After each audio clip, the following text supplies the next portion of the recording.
এই ছেলেটা ওই মেয়েটা এই ঘরে ঘরে রাজপথেতে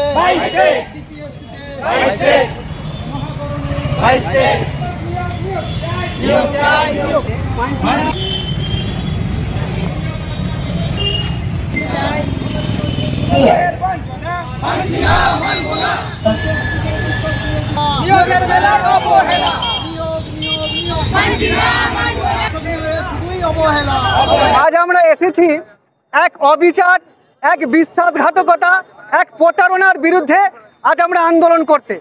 আমরা 2022 প্রাইমারি পরীক্ষায় অংশগ্রহণ করেছিলাম। আমাদের মেধা, স্বচ্ছতার আমরা প্রমাণ করে আজকে আমরা পাস করেছি। আজকে দীর্ঘ 2017 টেটের পরে আর কোনো নিয়োগ হয়নি।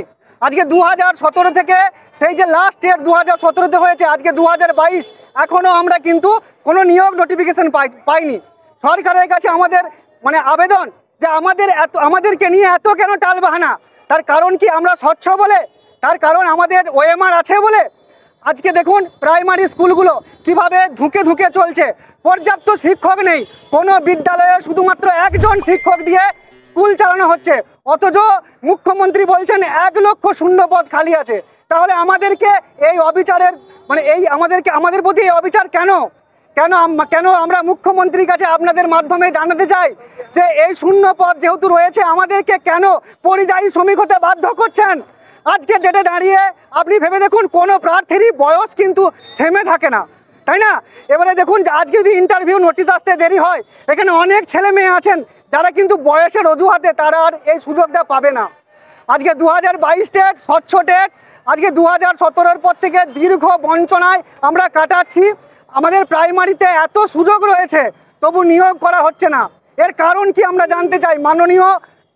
মাননীয় শিক্ষামন্ত্রী ব্রাত্য বসু বলেছিলেন যে এসএসসি তো দুর্গাপুজো নয়, কিন্তু ওনারা তো এখন কুম্ভ মেলা করে দিয়েছেন। 2017-র পরে 2022 আমাদের এখনও নিয়োগ হয়নি। আমরা চাই আমাদের এই ইন্টারভিউ নোটিশটা অবিলম্বে আমাদেরকে দিতে হবে। রাজীব ঘোষ, গ্রাম কাদাঘাটা, সোনামুখী ব্লক, বাঁকুড়া ডিস্ট্রিক্ট। নির্যাতিত, শোষিত, উৎপীড়িত হয়ে বাধ্য হয়ে আজ 6 সেপ্টেম্বর জমায়েত হয়েছি। উদ্দেশ্য ছিল আমাদের সুষ্ঠুভাবে শিক্ষক দিবস পালন করব স্কুলে। 16ই আগস্ট একটা আন্দোলনে কুকুরের থেকেও বেহদ্দ আচরণ পেয়েছি। লাঠি, ঝাঁটা, কুকুরের মতো ব্যবহার, গর্ভবতী মহিলারা তাদেরকে টানা হিজড়া ব্যবহার করা হয়েছে। তাদের কি অবস্থা সেটাও পর্যন্ত মুখ খুললেন না, তারা কি অবস্থায় আছে। আজকে শপথ নিলাম মাস্টার থেকে আমরা মাস্টারদা হতে বাধ্য হব।